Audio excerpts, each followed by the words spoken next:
लिए जो हमारे जिला और संभाग को निर्देशित किया है, राजस्थान सरकार को चेताने के लिए हम भूख हड़ताल पर बैठे हैं। हमारी राजस्थान सरकार से यही मांग है कि आप जो गलती कर रहे हो बहुत मोटी गलती है।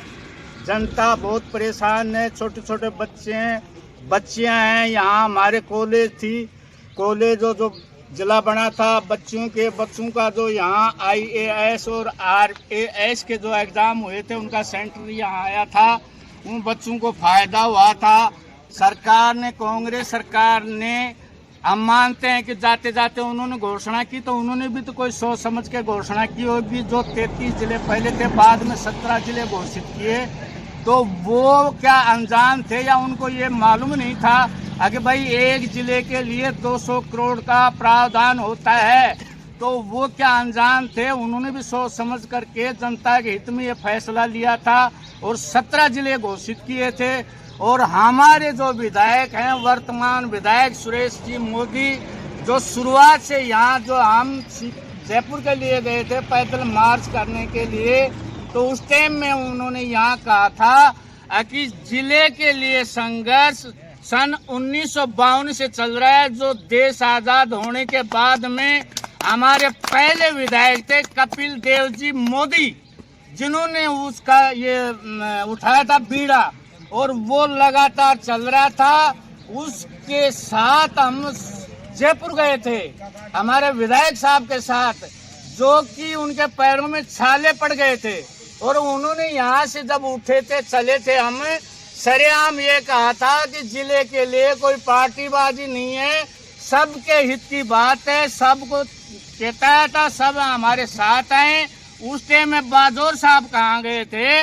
आज बाजोर साहब ये भाषाएं बोल रहे हैं। बाजोर साहब को हमने आज तक कभी उनके मुखारबंद से ये नहीं सुना कि बाजोर साहब ने 2 शब्द भी जिले के लिए बोले हैं कि सुरेश मोदी जी के पैरों में छाले पड़ गए।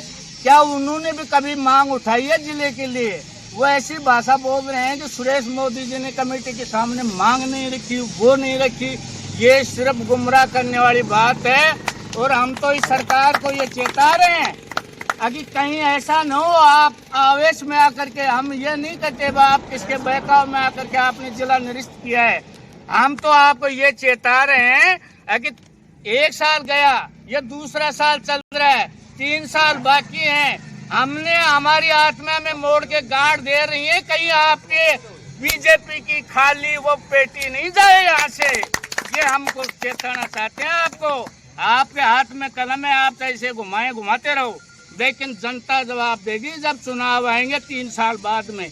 हम तो यही कह रहे हैं आपको कि आप होश में आओ, आप होश में आओ, आपको परमात्मा सद्बुद्धि दे और इस जनता के हित में फैसला लें। ऐसा नहीं करें कि कांग्रेस सरकार ने 300 यूनिट दी थी 2 महीने की, आप उनको 200 कर रहे हो। जो कांग्रेस सरकार ने 1150 की जो पेंशन की थी, वही 1050 आपने लागू किए। आपने घोषणा की 1500 रुपए की। क्यों 1500 रुपए क्यों नहीं किया आपने? 12,000 क्यों नहीं किए? सिर्फ आप नाम बदल रहे हैं।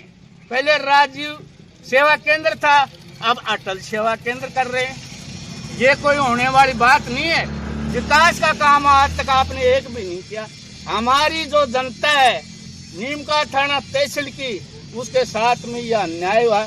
हमारी ये मांग है, या तो हमारा जिला और संभाग वापस करो, नहीं तो आने वाले समय में ये जनता आपको जवाब देगी।